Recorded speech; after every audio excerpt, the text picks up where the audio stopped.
All right, I have my camera tabletop and this is V860 Mark II for Canon.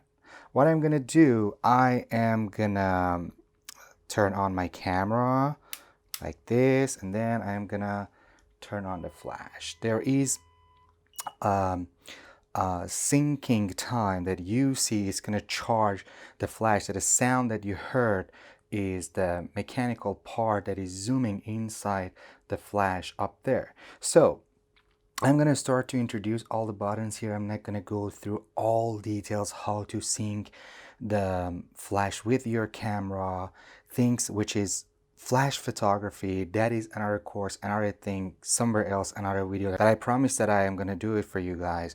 But if you want to know some information about like high-speed sync, I already made some videos that you can watch. Let's cut the crap. And here in the top here, if you hold these two buttons together, reset, do you see this reset? It's going to reset to the factory setting. Here you can adjust the zoom. So right now it's in manual up there, and I can change it to whatever I want. If I turn it all the way to the left with this dial, it's going to become automatic, meaning it is going to read from the focal length of my camera what focal length I'm using, and it's going to detect it if you half press the shutter button. Then if you long press, it's going to go through all the menus that you have in the flash about the metrics that you want to use, and it's up here is showing the firmware of your flash that later on, if they have any update, you can easily just upgrade it. Okay, then here is flash compensation. If you're using ETTL, which is through the lens, you can easily with this dial change the, when you can easily change the exposure. You want it underexposed or you want it, so you see it's like 3 stops underexposed right here. Then you can see it plus 3 stops overexposed.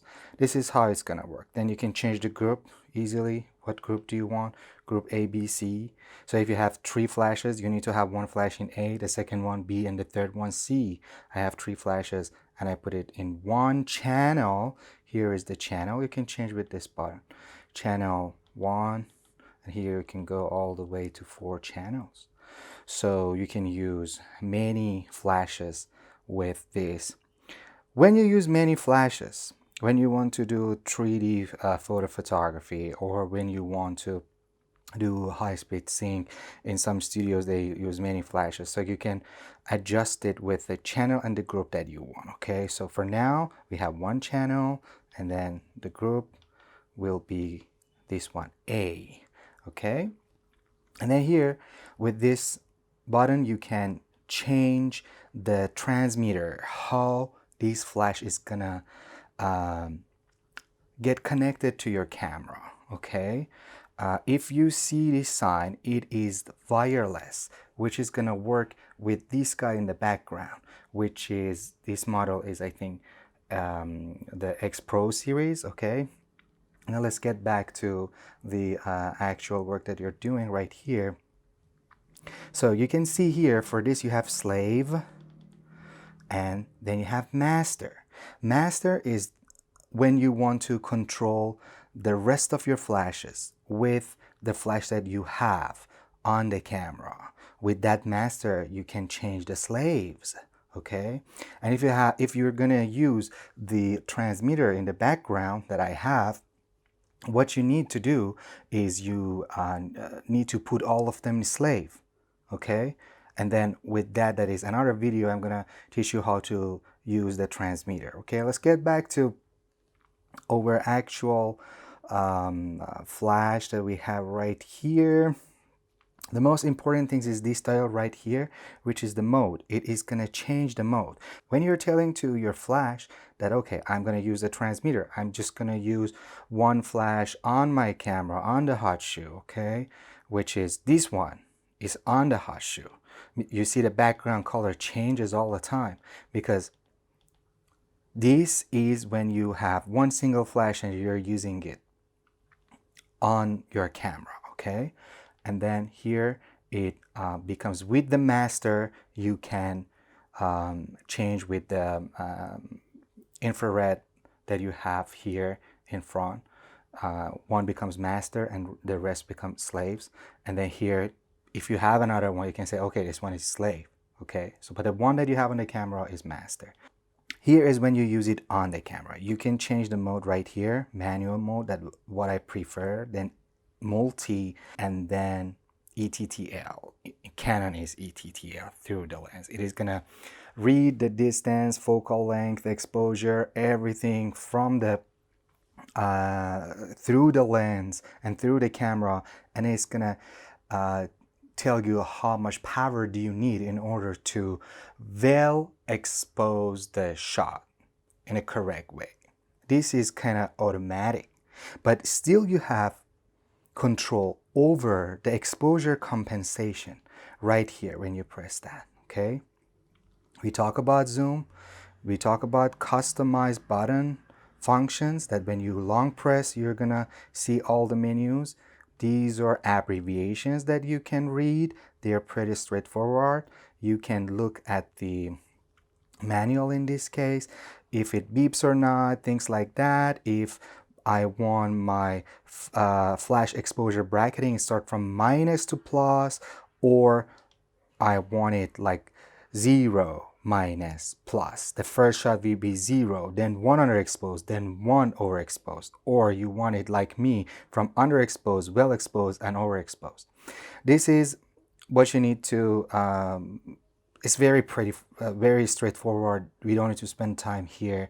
And then I told you about it, when you're taking shots, sometimes the flash make a lot of mistakes.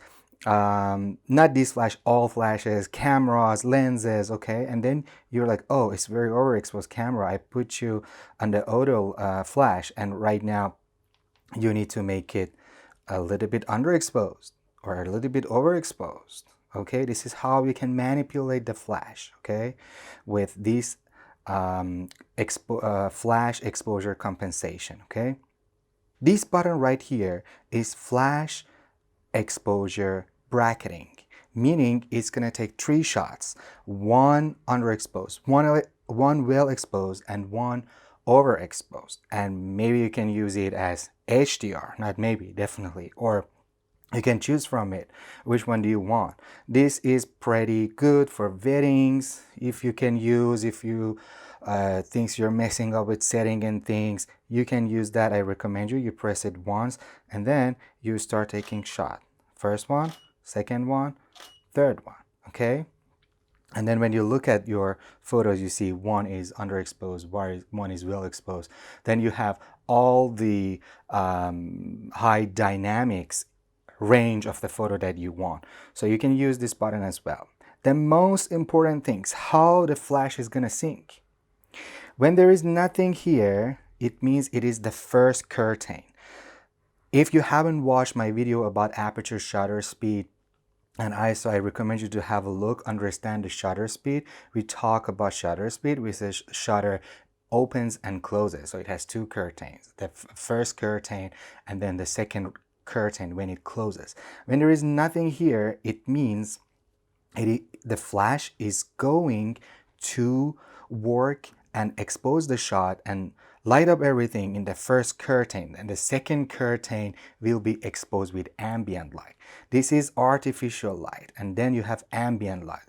That's why flash photography is what I prefer, and there is where your photos make difference with other, because you are having 2 light source, ambient light and artificial light, which is flash, and you can manipulate it very well. Okay, let's jump into the high speed. When you mount your flash on your camera, the native shutter will be 250. It's not gonna go more than 200 or 250, or I think my EOS R is 300, 1 to 300th of the second. If you want 8,000 of the second, you want 500ths of a second. With this, you are telling to the flash that I am using the fast shutter speed. I want to use high speed. If you're using more than that, you need to do high speed. And then you have second curtain of the shutter.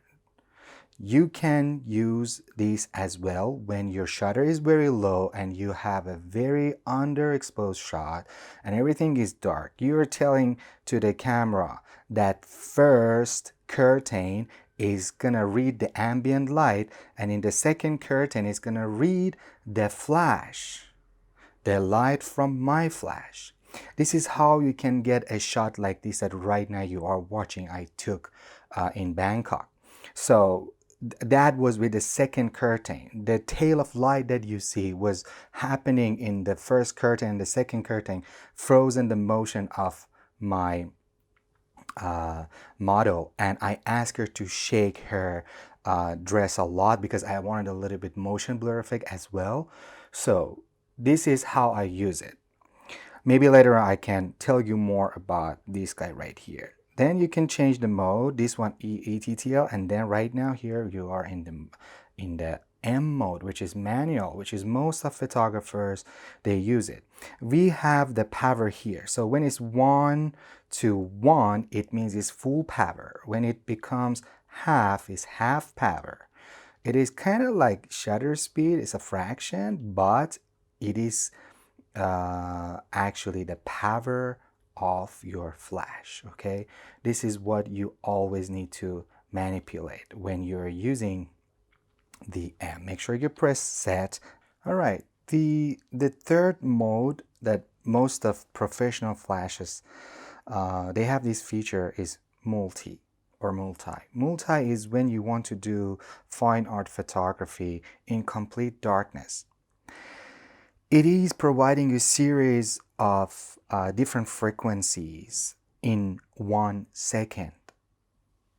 When you want to use multi, this is a very complex way of using camera according to the genre of photography that you want to use. And I need to cover it up for you with a model in order to understand the frequency hertz, okay, and the number of flashes that you're getting. And then this red dial here is nothing. It is just showing you the flash is firing, okay? And when you turn your flash on like this, it is off sometimes and then it turns on. It has a delay, especially when you don't turn on your flash for a while. It might take like half or 2 seconds for you to show up. And sometimes when you're using the camera, the flash, everything, you might press all of these buttons by accident. If you long press this, it is gonna lock all the buttons, so nothing is gonna work. Or when you leave it on the, you're carrying with one of those straps, crossbody straps and things like that, or if you have it on your backpack, so you can long press it again and unlock it one more time. Pretty straightforward, pretty easy. This is a good flash to start with.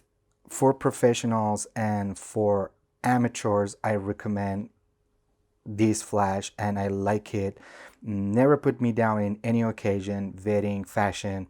Next video, I'm gonna talk about the accessories that you can get for these little things and really take advantage of this flash, that the price is perfect. Highly recommend this for you guys, and I hope you like this video. Catch up with you next time.